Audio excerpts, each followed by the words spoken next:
우리가 이제 로마서 계속 두 달 정도 이렇게 보고 있는데요. 로마서 한마디로 뭘까? 이렇게 정의를 내릴 수 있을 것 같습니다. 그것은 바로 복음으로 살아나고 복음으로 살아내고 복음으로 살려내라. 우리가 초반에 이제 선포했던 것처럼 오직 의인은 무엇으로? 믿음으로 말미암아 살리라. 이게 복음이고요. 이 복음으로 살아나라. 죽었던 영혼 살아나라 라고 하는 선포를 1장부터 11장까지 하고요. 살아난 걸로 끝나는 것이 아니라 그렇다면 12장부터 이제는 그러므로 그 은혜를 가지고 하나님에서 하나님의 선하시고 기뻐하시고 온전하신 뜻으로 살아내어라 라고 하는 말씀을 이제 12장부터 진행했고요.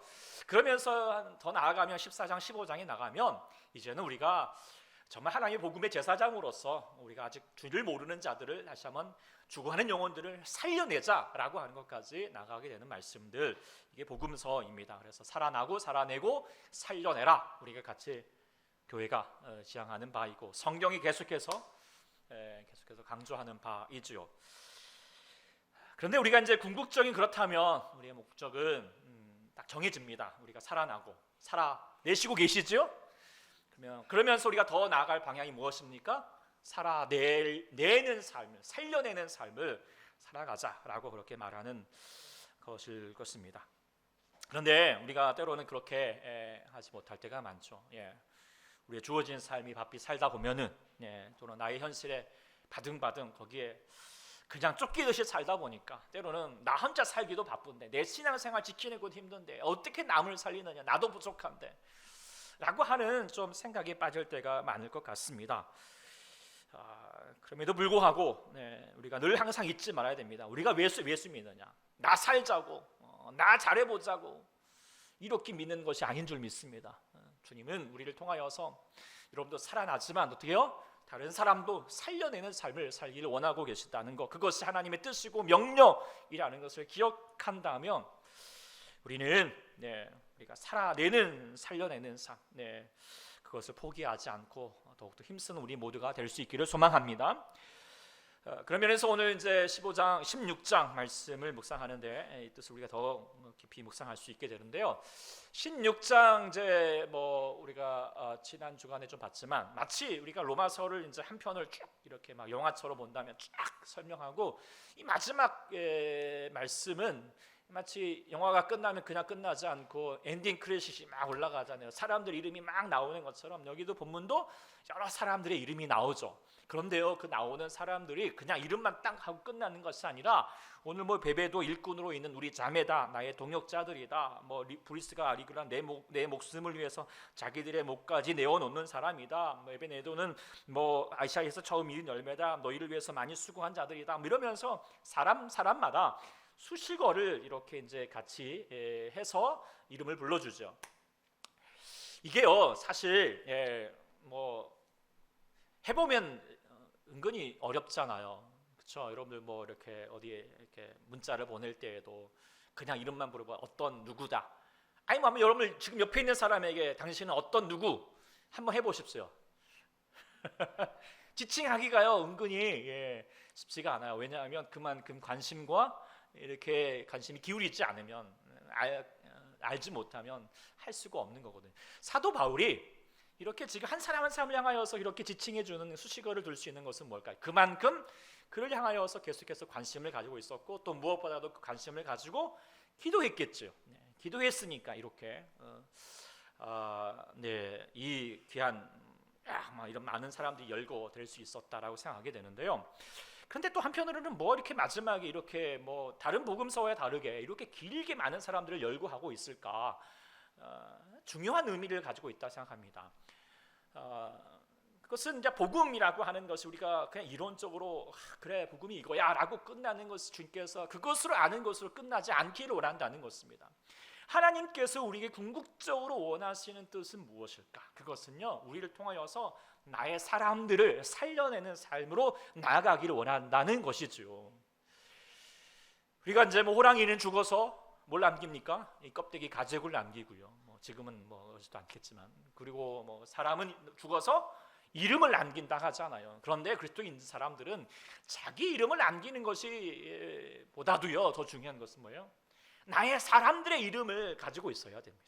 주님께서 우리가 주님 나라에 가면 우리가 야 너 뭐 이렇게 우리가 뭘 하나님을 자랑할 수 있을까요? 내가 성경 많이 읽었어요. 이렇게 헌금 많이 드렸어요. 이렇게 하는 것보다도요 더 중요한 것은 하나님이 물으실 거예요. 너에게 맡겨진 영혼들 어떻게 했느냐, 어떻게 섬겼느냐, 어떻게 너 주님 앞에 인도했느냐, 사람들을 물어보실 거예요. 그러지 않을까요? 그렇죠? 그럴 때 우리가 지금 이렇게 사도 바울처럼 따다다다다 이 사람은요 이런 사람이었고 이런 사람이 이런 사람이었어요 이러면서요 하나님 앞에 자랑하면 이야 잘했다 라고 그렇게 말할 것 같아요. 그런데 여러분 어떤 것 같아요? 그럴 수 있는 사람이 몇 명? 여기 한 26명 정도가 있는데 역시 이 26명 뿐이겠습니까? 많은 여러분들은 어떤 명단을 가지고 하나님께 드릴 수 있을까요? 우리가 주님이 그것을 원하고 계시다는 거죠. 그저 여러분들이 그냥 내가 편한 사람, 내가 만나는 사람, 아니면 그냥 거래적인 세상에서 말하는 어떤 거래적인 관계로 있는 것이 아니라 하나님께서 나를 통해서 살릴 영혼, 그 사람들을 붙드는 여러분 될 수 있기를 소망합니다. 네. 그게 우리의 삶이라는 것을 기억하면서요. 오늘 본문 16장에 한 26 더 많은 분들이 있지만 26명 중에 특별히 이제 딱 한 사람, 처음에 나오는 베베라고 하는 인물만 한번 묵상해 보고자 합니다. 다 귀한 사람들이지만 첫 번째 나오는 또 나름의 상징성이 있는데 묵상하게 되면은 이렇게 묵상할 수 있을 것 같아요. 우리들도 좀 베베와 같은 사람이 되자라고 하는 것도 있겠지만 더 나아가면 이런 베베와 같은 사람을 같이 이렇게 함께 교회 공동체로 설 수 있게 하는 교회된 모습이 되어 가자라고 하는 공동체적인 차원에서의 묵상을 좀 가질 수 있겠다라고 생각하게 됩니다. 그래서 베베를 이렇게 추천하고 또 품을 수 있는 것이 어쩌 보면은 복음의 어떤 열매된 모습이다라고 생각할 수 있게 됩니다. 그것을 좀 지칭할 수 있는 단어가 오늘 본문에 딱 등장하는데 2절에 보면은 참 너희 이 로마 교회를 향하여서 이렇게 베베를 향해 추천해주고 품을 수 있고 도와줄 수 있는 것이 바로 성도의 합당한 예절이다라고 이렇게 얘기해주고 있어요. 이 본문을 조금 더 본문으로 좀 원어로 설명해 주면은 하기오스 톤 아기오이라고 하는 단어인데 성도답게 성도에 걸맞게 이게 이렇게 하는 것이 베베를 이렇게 추천해주고 또 이렇게 도와주고 같이 보듬어 줄 수 있는 것이 성도다운 것이다라고 하는 것을 얘기해주고 있어요. 오늘 이제 이거를 본문은 이제 이렇게 그런 말은 없지만 그것이 합당한 예절이다라고 얘기까지 하고 우리는 번역을 했거든. 예절이 뭐죠? 예의가 뭡니까? 사람이라면 사람의 당연한 도리로 행할 바를 향하여서 예의라고 하잖아요. 성숙함이죠. 철이 없으면 몰라도 그렇죠? 천박하면 몰라도 성숙하라며 가질 수 있는 서로를 향하여서 반대하는 거 이것을 예의라고 하잖아요. 성도라면 그렇게 오늘 베베와 같은 사람을 환대해주고 영접해주고 도와주고 같이 추천해주고 이루어가는 모습들이 이게 성도 같은 성도야라고 그렇게 얘기하고 있거든요. 이것이 복음을 받은 자로서 서 있는 합당한 거야라고 걸맞는 거야 그게 다운 거야라고 그렇게 얘기하고 있는데요. 기도합니다. 우리 초대교회가 그런 성도 이런 합당한 예절을 가진 성도다운 성도가 될 수 있기를 소망합니다. 그런 마음으로 오늘 그 성도다운 성도로 가질 수 있는 교회된 모습이 무엇일까라고 하는 것을 본문을 통하여 두 가지로 같이 좀 묵상할 수 있게 되는데요.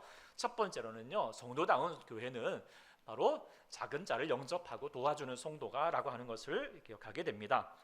오늘 베베가 누구냐면 이제 결론적으로 보면은 사도 바울이 지금 로마서를 쓰고 이 편지를 지금 이 고린도 지방에 있는데 이 고린도 지방에서 이 이탈리아 있는 로마까지 편지를 전해줬고 또 전해줬으면서 이제 처음으로 그 사람들에게 낭독해주는 인물이 되는 사람이었다는 것입니다. 근데 그 사람이 사실 이제 보고 있으면 이 편지를 전하고 있는 바울의 입장에서도요. 사실 이제 이 로마 교회는 전혀 인면식도 없는 잘 아는 사람들이 물론 여기 있는 조금의 사람들이 있긴 있지만 잘 아는 사람이 많지도 않고 게다가 뭐 이 베베도 좀 낯선 인물이기도 하고, 게다가 또 이렇게 묵상을 이렇게 쭉 해보면은요, 이렇게 여러 가지 복음을 전하지만 결론적으로 뭐냐면 이 복음을 너희에게 이렇게 알려주는 나를 좀 후원 좀 해달라라고 하는 아쉬운 소리를 해야 되는, 소위 말하면 편지거든요. 쉽지가 않죠. 그런데 이런 중책을 누구에게 맡겼느냐? 이건 강그리아라고 하는 교회, 작은 교회 한 여집사한테 지금 맡기고 있는 거거든요. 그러면서 그 맡기면서도 내가 이 사람을 추천해 준다라고 그렇게 얘기하는 거예요. 사람을 추천한다는 것이 참 쉽지가 않거든요. 저도 예전에 청년 사역을 할 때 어떤 그 기업에서 갑자기 전화가, 우리 송도님 한 분이 전화를 하셨더라고요. 교회에서 좀 중요한 일이 있어서 좀 맡겨야 될 일이 있는데 좀 믿을 만한 사람이 필요한 것 같다고. 그래서 혹시 청년 중에 좀 믿을 만한 사람 한 사람 좀 추천해 달라고 그러더라고요. 이게 전화 받고 나니까 그러니까 이게 머리가 복잡해지는 거예요. 아무라도 할 수가 없잖아요. 이런 것처럼 사도 바울이 지금 이 편지를 딱 써가지고 로마 교회에다가 전해줘야 되는데 아무나 지금 할 수 있는 게 아니잖아요. 그만큼 편지를 보내는데, 그런데 뭐 유력한 많은 사람이 있었음에도 불구하고 지금 이 베베를 추천한 이유가 있을 터인데요, 이게요 세상적인 이유와 다른 것 같아요. 가장 능력 있고 가장 뭔가 다른 사람이 보더라도 이야 이렇게 할 수 있는 사람이 아니라 어찌 보면 연약한 사람인 거고요. 그러면서도요 이 사람을 향하여서 뭐라고 얘기를 했냐면은요, 우리 자매라고 그렇게 얘기를 했거든요. 우리 자매라고 말하는 것이 그냥 아무에게나 할 수 있는 게 아니잖아요. 우리 최 권사님 생신을 맞이했지만 우리 자매님 말하긴 좀 그렇지만 그러나 그런 마음처럼 따뜻한 마음, 가족같이 같이 가까운 마음을 가지고 있는 거잖아요. 뭐 지금이야 이게 뭐 그렇게 어렵지 않겠지만 당시에는요 이게 쉬운 게 아니거든요.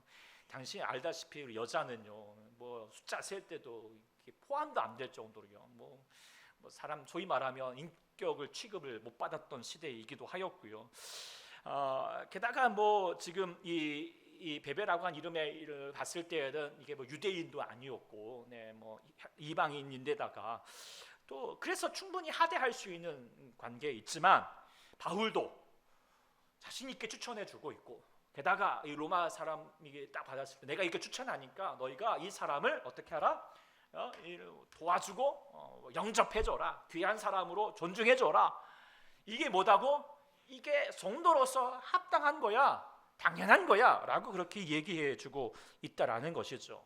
이방 여성인 약자일 수 있는 사람을 차별도 하지 않고요, 있는 모습 그대로 받아들인 모습들이 성도로서의 당연한 거야 라고 그렇게 얘기해 주는 거, 이게 너무 귀한 것 같아요. 이게 이제 16장에도 전체적으로 보면은 26명의 사람이 나오는데 이름 보고 있으면 뭐 다양한 사람들이 있거든요. 예를 들어서 7절에 아드리고, 또 10절에 아벨레, 아리스토블로, 그 다음에 14절에 아순두리노는 헬라식 이름이거든요. 헬라인이겠죠. 그리고 3절에 아굴라, 그 다음에 암블리아는 라틴계 이름입니다. 로마 사람이겠죠. 게다가 이제 그 마리아나 헤로니오나 이런 사람 히브리식이 오니까 또 히브리 사람 유대인들이겠죠. 종족도 다양하고요. 또 브리스가, 마리아, 유니아, 두르베나, 두루스보사, 버시, 율리아는 여성의 이름입니다. 남성들도 있겠고. 그러니까 교회 공동체 안에 정말 다양한 사람들이 모여 있는 거예요. 그래서 사실 우리가 누구 보면 쟤는 어느 나라 사람이고 쟤는 누구고 쟤는 뭐 이렇게 어떻고 이런 것들을 우리 마음과 서로를 향하여 지칭할 수 있고 평가될 수 있겠지만, 그런 복음 앞에서는 지금 어떤 그런 평가도 없는 거예요. 그냥 다 복음 앞에서는 뭐예요? 그냥 우리 자매고요, 우리 형제님인 거예요. 그냥 존귀할 뿐이죠. 이게 뭐 저 사람은 저러 배경이 저러니까 아유 쟤는 뭐 아니고, 아유 쟤는 뭐 이러니까 이렇게 아무 소용이 없어요. 다 뭐예요? 주님 안에서는 한 가족이에요. 한 형제고요, 한 자매이고요. 이게 얼마나 귀한지 몰라요. 이게 성도로서 합당하다, 합당한 예절이다, 성도다운 거야 라고 그렇게 얘기해요. 그런데요 사실요 지금 이게요 그 시대 로마 사회에서는 전혀 합당하지 않아요. 완전 파격적이거든요. 로마가 어떻게 뭐 남녀 관계, 무엇보다도 뭐 이방 사람, 뭐 노예 같은 사람, 뭐 같이 하나 같은 형제, 같은 자매 이렇게 말할 수가 없는 거예요. 우리가 조선 시대에도 남녀 차별, 뭐 부동생, 뭐 이런 부동석 뭐 뿐만 아니라 뭐 그 천민들은 뭐 개, 돼지 취급을 받았던 시대가 얼마 많이 되지도 않았어요. 그럼에도 불구하고요, 복음이 들어간 곳에 예수님 안에 있게 되면은요, 그런 차별과 차등이 다 없어지잖아요. 신분이 다 철폐되는 거. 이게 복음의 능력이죠. 그렇게 되어가는 일들이 복음이 있기 때문에 합당해지는 거죠. 당연스러워진다는 것이죠. 복음 앞에서 어떤 편견도 없고요, 차별도 존재하지 않게 되는 거. 어떤 사람도 복음 앞에서는 모자란 사람도 없고요, 중요하지 않은 사람도 없고요, 있으나 마나하는 존재는 없어요. 다 어때요? 하나님 앞에서는 중요한 존재예요. 하나님이 모시고 야, 이는 내 자녀다. 그럼 우리는 뭐예요? 그여 장년을 가여서 나의 형제다, 나의 자매다. 귀하게 여겨주는 것이죠. 아니, 복음은 더 나보다 더 가난한 사람, 부족한 사람, 더 연약한 사람을 더 귀하게 여겨주는 것이 복음이라는 거예요. 이게 당연해지는 것이 얼마나 귀한지 몰라요. 로마서가 이를 더 강조하고 있어요. 10절 이제 11장까지 복음에 대해서 설명하고 있으니까 살아나 보자. 그러면서 14장 15장 더 나아가면 우리가 받은 것이 뭐냐면, 원하시는 것이 너희가 하나가 되어라. 어떻게 하나 되느냐? 하나 되는 게 쉬워요, 어려워요? 어렵잖아요. 왜냐하면 다르기 때문이거든요. 교회 안에도 마찬가지라는 거예요. 14장에 이런 말씀이 있어요. 믿음이 연약한 자가 있고요, 너희라고 하는 믿음이 성숙한 자라가 있다. 그렇죠. 근데 믿음이 연약하면 이제 여기서 채소만 먹을 수밖에 없는 사람. 그러니까 당시에 고기를 먹는 것은 고기의 우상에 맞춰지는 것이야. 이거 먹으면 안 돼. 우리 그냥 죄를 범하는 거야. 이게 본질이 아닌데도 불구하고 거기에 마음이 빼앗기는 사람, 불편스러워하고 그것 때문에 시험에 들 수 있는 사람은 믿음이 연약한 사람이다. 그렇지만 너희가 믿음이 연약한 사람이 있을지라도 믿음이 강한 사람은 그를 비판하지 말고 받아줘라, 품어줘라. 그렇다고 해서 믿음이 강한 사람은 뭐든지 다 좋아. 뭐 이것 먹어도 되고 이것도 되고 뭐 술도 괜찮아, 이것도 괜찮아. 다 할 수 있는 거, 하나님 주시는 거 다 선한 거야. 이게 또 강한 사람은 아니에요. 진짜 강한 사람은 뭐냐면은요, 세상은 강한 사람은 자기 생각, 자기 주장을 관철시키겠지만 아니라는 거. 15장에 말하는 것은 뭐라고 하면, 믿음이 강한 사람은 어떤 사람이냐? 믿음이 약한 자의 약점을 담당해 주는 것이다. 다른 사람의 약점을 어떻게 해요? 오라, 너 약하다, 이렇게 짓밟거나 그것을 통해서 이용하거나 하지 않고 뭐예요? 담당해주라. 보듬어주고 감춰주고 모른 체 해주고 용서해주고. 그게 강한 사람의 모습이고, 또 하나가요, 자기를 위해서 사는 존재가 아니라, 강한 사람, 믿음이 강한 사람은 자기를 뿐이 아니라 그 연약한 자를, 자기 남을 향하여서 이렇게 기쁘게 하기 위해서, 돕기 위해서, 그리고 선을 위해서, 무엇보다도 덕을 세우는데, 내가 할 수 있다고 다 하는 것이 아니라 저 사람에게 저게 좋지 않아. 그럼 뭐예요? 기꺼이 내가 안 할 수 있는 것, 절제할 수 있는 것, 그것이 강한 사람이고, 그를 통하여서 이루고자 하셨던 하나님의 뜻은 무엇인가? 우리 5절과 6절 같이 읽어보겠습니다. 시작. 이제 서로 뜻이 같이 하게 하여 주사 한 마음과 한 마음으로 하나님 곧 우리 주 예수 그리스도의 아버지께 영광을 돌리. 결국 그렇게 해서 믿음이 강한 사람이 연약한 사람을 같이 보듬어줘서 이루고는 뭐예요? 결국 뭐예요? 하나 되게 하여라. 그것이 하나님께 영광이 된다 라고 하는 것이죠. 우리가 이것을 이뤄가는 것이 그리스도인으로서의 모습이다, 이것이 합당한 모습이다 라고 하는 것을 로마서는 계속 강조하고 있어요. 근데 우리가 때로는 그러지 못할 때가 많잖아요. 부부가 너무나도 사랑하여서 결혼하고, 야, 이 사람 없으면 난 못 살 것 같아 라고 해서 결혼해놓고는 좀 지나고 나서 이 사람 때문에 내가 못 살아, 이렇게 되어버리는 모습들이 많잖아요. 물론 다르죠. 얼마나 달라요. 그런데요, 다른 게 당연하잖아요. 왜요? 하나님이 그렇게 창조하셨거든요. 다를 수밖에 없어요. 달라야 하죠. 그런데 하나님이 원하셨던 거 보세요. 그 다름 속에서 같이 연합해 가라. 서로 좋아해 나가고 일치함을 이뤄가라는 거예요. 어떻게요? 물론 부족할 수 있죠. 약함일 수 있어요. 그렇다면 더 성숙한 마음을 가지고 그의 약점을, 그의 부족함을 같이 보듬어서 하나 되어가라. 그것이 하나님께 영광이 되고 하나님이 기뻐하시는 삶이다라고 그렇게 얘기해주고 있는 거예요. 그런데요, 우리가 때로는 세상은 그렇지 않잖아요. 때로는 아니요, 세상이 아니라 교회마저도요, 때로는요, 막 서로 다르다고요. 너는 어떻게 그럴 수가 있느냐고 하면서 서로 갈등하고요, 서로 분열시키고요, 서로 자기 정당성과 미움과 갈등으로 이렇게 되고 있다면 이거 하나님의 뜻이 아니라 사단이 원하는 거잖아요. 하나님의 뜻은요, 하나 되게 하는 데가 있다고요. 그게 성숙함이고요, 진정한 능력이고요, 강함이다라고 그렇게 말하고 있습니다. 세상 사람들은 자기의 뜻을 관철시키고 자기 목소리를 높이는 것이 강함이다라고 생각하고 있지만, 그것이 이게 아는 거 보고 있으면 이게 얼마나 무식한 거예요, 그렇죠? 큰 소리만 치고 있고, 야 내가 누군지 알아, 아유 보고 있으면 아이고 좀 무식한 모습이 보일 수밖에 없잖아요. 그런데 유식한 사람들은, 그러면 세상 유식한 사람 어떻게 하죠? 아유 그래, 야 이렇게 서로 피곤해, 너는 너대로 살고 나는 나대로 살고 서로 그냥 피해만 주지 말고 그냥 우리 서로 그냥 흩어져 사는 거야. 그러면서 이기적이고 다원화적이고 그냥 뭐 다분되어서 살아가는 존재, 이것이 소위 말하면 냉대해지는 시대가 지금의 시대 아닙니까? 이게 유식함일까요? 주의 사람들은 그렇게 사는 것이 아닙니다. 우리는요 서로 다름 속에서도요 서로 좋아하고 일치를 이루고자 하여서, 다름과 다름을 물론 존중하지만 다름 속에서 하나님 안에서 함께 한 마음이 될 수 있도록 애써가는 사람이 바로 주의 사람인 줄 믿습니다. 그 애써감의 선봉에 서 있는 사람이 누구 있느냐? 바로 주의 성도라는 거예요. 주의 성도. 그 성숙함을 가지고 있어야 되는 거예요. 세상의 강함은요 자기의 강함을 드러내는 것이 강함이라고 생각하겠지만, 우리의 강함은 어떤 강함이에요? 자신의 강함을 철저하게 내려놓을 수 있는 것, 포기할 수 있는 것이 강함인 줄 믿습니다. 그래서 상대방의 연약함과 부족함을 채울 수 있는 거예요. 품을 수 있는 거죠. 그의 못됨마저도, 나를 아프게 하는 것마저도 상처를 보듬고 용서해주고, 그러면서 다시 한번 견뎌내고, 그래서 다시 한번 그를 수용해주고 안아주고 품어주는 것, 그것이 바로 하나님의 성도로서 행할 바여야 할 줄 믿습니다. 물론 세상들에 오면서 힘들죠, 어렵죠, 미련하다라고 말하겠죠. 그러나요 우리는 할 수 있는 것이 합당하다라고 말하고 있어요. 왜요? 우리가 그렇게 사랑을 받았거든. 우리가 아까 찬양했던 것처럼 아무런 자격도 없는 나를, 아무런 소망도 없는 나를 위해서요, 나를 사랑한다 사랑한다 사랑한다 말씀하시고, 말씀하신 것이 아니잖아요. 자신의 모든 것을 내어주시면서 십자가에 죽기까지 내가 너를 사랑하는 거야 라고 그렇게 우리를 품어주셨는데, 나에게 조금만 아유 막 힘들게 하고 어렵게 하고 기분 나쁘게 했다고, 야 네가 어떻게 그럴 수 있느냐고 막 그렇게 미워하고 있다면, 이건 합당하지가 않다는 거예요. 합당한 게 뭡니까? 나와 다를지라도 여러분의 성숙한 믿음을 가지시고 품어내는 자, 주의 성도가 될 수 있기를 소망합니다. 그게 큰 사람이에요.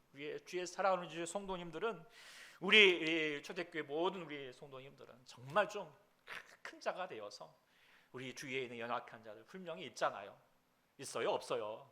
이번 설 추석에도 그냥 어찌 그냥 이런 있더라도요, 여러분들이 큰 사람이니까 그쵸?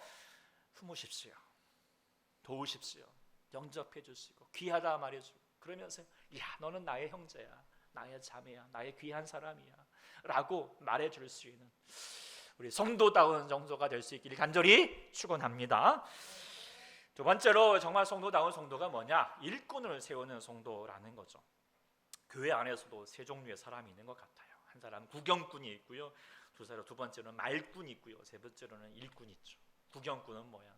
우리가 지난주 말씀처럼 교회 예배를 보러 오는 사람, 아이고 말씀 잘 들으네, 듣고 가는 사람, 아무런 것도 같이 나누지 않고 어느 것도 이렇게 같이 일을 하려고 하지 않는 사람. 구경꾼도 힘든데 또 말꾼은 더 피곤해요. 그런데 아는 건 많아가지고 이제 말만 많은데 몸은 움직이지 않는 사람. 하나님은 무엇을 원하실까요? 일꾼을 원하시죠. 일꾼. 오늘 베베를 향하여서 뭐라고 얘기를 했습니까? 네. 교회 갱그리아 교회 일꾼이었다라고 그렇게 얘기해주고 있어요. 이 갱그리아라고 하는 곳은 이제 고린도 있으면 이제 고린도와 이 아테네 그 중간 지점에 있는 항구인데, 사도행전이 딱 한 번 등장하고요. 아주 작은 항구이고 작은 그러니까 교회이겠죠. 그런데 이 작은 교회 이제 이 일꾼이라고 했지만 이게 이제 원어로 보면은 디아코노스, 그러니까 디아코노스, 그러니까 집사라고 하는 뜻으로 이제 번역하고 있습니다. 당시에는 이제 종으로라고 그렇게 번역할 수도 있지만, 어쨌든 이 사람을 일꾼이다라고 소개해주고 있는 거죠. 이게 근데 생각해 보니까, 이 귀한 일을 잘 맡기는 이 사람이 일꾼이 되었다라고 하는 것은 이게 하나님의 법칙인 것 같아요. 하나님은요, 어떤 뭐 유력한 사람, 능력 있는 사람, 큰 무대에서 활용할 수 있는 사람이 아니라 연약한 자라 작은 자. 그러니까 두 렙돈을 드리고 있는 과부의 그 두 렙돈을 귀하게 모시고 겨자씨 같은 믿음을 통해서 산을 옮기시기도 하시고 그 작은 물고기 2마리 떡 5개 드리는 이 소녀의 손길을 통해서 그 놀라운 기적을 일으키시는 역사를 보면 하나님은요 작은 곳 안에서 자신의 것을 최선을 다하여 드릴 수 있는 사람을 통해서 일하시는 거죠. 그리고 그럴 수 있는 사람을 뭐예요? 일꾼이다 여겨주시는. 그러니까 지금 오늘 보면 마찬가지예요. 캥그리아 교회가 아니라 뭐 고린도 교회도 있고요, 그 뭐 빌립보 교회도 있고요, 큰 뭐 유력한 교회들도 있겠지만 그보다도 캥그리아 교회처럼 작은 교회지만 그곳에서도 자기 역할을 잘 감당하고 있는 사람이 하나님 보시기에는 일꾼이고, 이를 통하여서 로마서라고 하는 귀한 복음의 전함이 이루어지게 된다는 것을 사용하신다는 것이죠.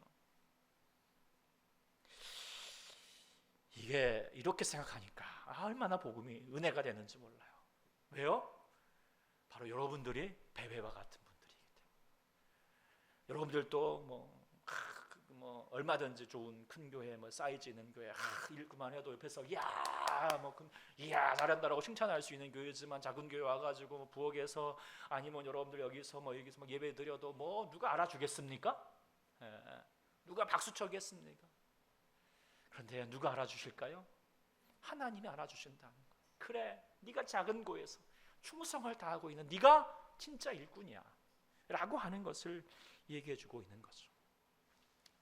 하나님의 법칙은요, 작은 곳에서 아무도 알아줄 줄 알지라도 그 연약한 곳에서 믿음도 빛도 없이 주님을 위해서 묵묵하게 행하고 있는 사람을 통하여서 일하신 주님이신 줄 믿습니다. 세상의 법칙도 마찬가지거든요. 혹시 여러분들 웨이터의 법칙이라고 하는 거 아마 들어보셨을 거예요. 예를 들어서 막 거리를 하려고 그러는데 거리학을 하는 사람이 막 자기에게는 막 온갖 곳 막 칭찬을 해가면서 막 잘하는 거예요. 그런데 옆에 사람이 이제 웨이터가 와가지고 뭐 물 한번 챈다든지 하면 반말하고 있고 이 뭐냐고 이러고 있으면 그 사람과 거래하지 말라는 거예요. 왜? 내 앞에서 아무리 칭찬하게 잘해도 작은 사람에게 그런 무리하게 행동하는 좋은 사람이 아니다는 거예요. 하나님 나라도 마찬가지예요. 아무리 보이는 곳에서, 유력한 곳에서, 드러날 수 있는 곳에서 잘한다고 잘하는 게 아니다. 연약한 곳에서, 부족한 곳에서 그저 종된 마음을 가지고 섬기는 자가 일꾼이다. 왜요? 예수님이 그렇게 하셨잖아요. 높은 고자를 다 버리시고 다 낮아지셔서 연약한 곳으로, 부족한 곳으로, 그 천박한 전한 곳으로 다가가 주셔서 우리를 섬기셨던, 먼저 발을 씻기셨던 분이 우리 주님이시다면, 울도리에 마찬가지라는 거예요. 베베도 마찬가지였어요. 뒤에 보면은 베베가 나와 다른 사람의 많은 사람들의 보호자가 되었다. 보호자가 뭐예요? 그의 부족함과 연약함과 뭐가 필요한지 그냥 먼저 가가지고 돌보아주고, 뭐가 필요해요? 그러면 같이 섬겨주고 같이 보듬어주고, 그런 일꾼이 되었다. 이 사람이 정말 일꾼이야 라고 말했던 이 베베, 그러니까 사도 바울이 자신 있게 추천할 수 있었고 하나님 보시기에 정말 일꾼이에요 라고 말할 수 있었다는 거죠.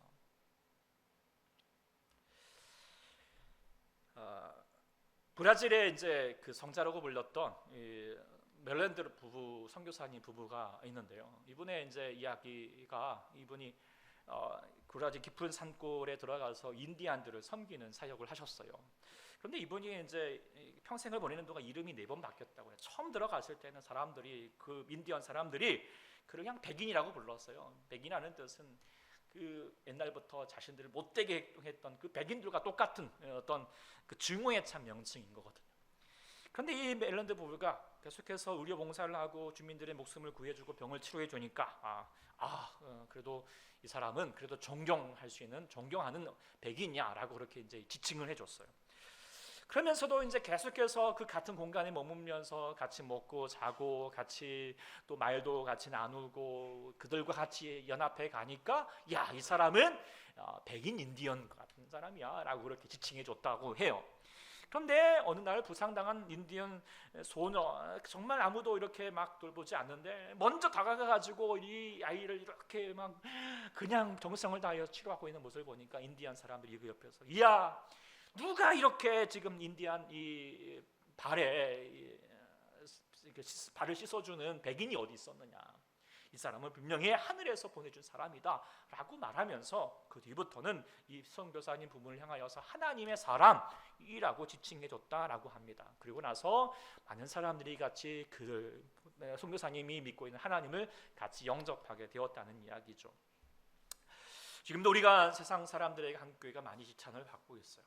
하지만은 근데 그것이 아무리 우리가 설명한다고 해도 우리 이 본질이 아닙니다. 저 사람들이 일부의 사람들이 그렇게 소용해서요. 아무리 우리가 말로 전해서요. 이게 설득이 안 돼요. 하나님은 무엇을 원하실까요? 일꾼이 되셔야 된다는 것. 그의 삶에서 종이 되어가지고 연약한 자리에 낮아진 마음을 가지고 마음과 정성을 다하여서 함께 보듬어주고 같이 연합해가고 하나 되어갈 때 그 아픔을 같이 씻어줄 때 그 일꾼의 모습을 정할 때 그 비로소 하나님 나라가 이루어지게 된다. 주의 복음이 이루어진다라고 하는 것을 우리가 분명히 인식해야 할 줄 믿습니다. 어제 이제 아침에 우리 고인수 송도님 오랜만에 전화를 하셨더라고요. 그러면서 명절차 또 아니면 또 이제 이 차를 이제 정말 하셔서 급히 가셔야 된다고 그래서 얼굴도 못 뵙고 가게 돼요라고 그렇게 이제 전화라도 드린다고 하셨더라고요. 아쉽기도 하고 그러면서도 이제 또 명절인데 어떻게 보내셨냐고 그랬더니 이분이 이제 대답하시기를 명절에 너무 바빴다고 뭐 이렇게 바빴냐고 그랬더니 이제 그 이주민 노동자들을 섬기고 있잖아요. 근데 이분들이 그 이주민 노동자들이 명절이 제일 외로워한다는 거예요. 그래서 그 외로운 그분들을 같이 함께 보듬어 주기 위해서 휴양림을 좀 빌려가지고 같이 그들과 함께 시간을 보냈다는 거예요. 그렇겠다고 해서 이렇게 월급을 더 주는 것도 아니고 누가 알아주는 것도 아닐 터인데도 불구하고 정말 그 필요를 같이 귀하게 여겨주고 나의 형제와 나의 자매로 여겨주고 같이 함께 환대해주고 도와주고 있는 모습이 오늘 본문에 나오는 베베와 같은 귀한 일꾼으로 여겨질 수 있는 것 같아요. 그러면서 제가 끊고 나니까 괜히 부끄러워지더라고요. 막 명절에 아싸 이제 새벽 기회도 없다 그러면서 저는 저를 위한 시간으로 아싸 그렇게 가족을 위한 시간으로 이렇게 보냈다라고 그렇게 그냥 만족했는데 뒤통수 하나 맞은 것 같더라고요. 저만 맞으셨나요? 여러분은 여러분의 삶에서 무엇을 위해서 살아가십니까? 우리가 복음을 계속 우리가 주셨던 것은 그래 너희 죽어가는 영혼들을 살아내라. 죽지 말고 좀 살라. 복음으로 살 수 있도록 귀한 은혜를 주셨는데 이게 중요한 이걸로 끝나지 않고 그렇지만 너도 살지만 너 주위에 죽어가는 영혼들이 있어. 아파하는 영혼들이 있어. 소외된 영혼들이 있어. 외로워하는 영혼들이 있어. 누가 그들을 위해서 갈래? 그럴 때마다 나는 바빠요. 저는 제 살기도 힘들어요. 다른 사람 한번 해주십시오. 그러면 우리는 주님으로 성도로 합당하지 않다는 거예요. 성도다운 성도는 뭐예요? 그들이 아파할 때 힘들어할 때 제가 가볼게요. 제가 한번 연락해 볼게요. 제가 한번 도와볼게요. 우리가 그런 합당한 주의 성도로서의 예절을 가질 수 있는 자가 될 수 있기를 소망합니다. 분명히 있을 거예요. 한번 생각해 보십시오. 기도해야 될 사람도 있잖아요. 요즘 저도 핸드폰 이렇게 딱 노트 보면은 기록할 수 있거든요. 그럼 기도 제목들을 가지고 이분을 위해서 기도해주고 그래야지요. 나중에요 하나님 앞에서 이 사람은요 이렇게 이런 사람이었어요. 제가 이렇게 기도했어요. 라고 할 수 있죠. 그 사람이 글쎄요 옛날에 한번 연락한 적이 있는데 모르겠네요 어떻게 지냈는지 이렇게 하면은요 하나님 얼마나 부끄러워요. 기도합시다. 그리고 어떻게 해요? 필요한 것이 있다면 먼저 나가가십시오. 힘들게 해드려도 먼저 품어주시고 용서해 주시고 그래서요 주님이 우리 하나님 앞에서 내가 이 사도 바울 이렇게 26명 이렇게 막 이렇게 올린 것처럼 우리들도 하나님 이 사람이 이렇게 했어요. 이 사람 저렇게 했어요. 이 사람 이렇게 했어요. 내가 이렇게 기도했어요. 이렇게 같이 함께 저 사람 저런 사람이었어요. 너무 귀한 사람이었어요. 이렇게 해줄 수 있는 사람이 될 때 하나님이 얼마나 기뻐하실까요? 초대교회가 그런 은혜로 살아갈 수 있는 우리 초대교회가 될 수 있기를 소망합니다.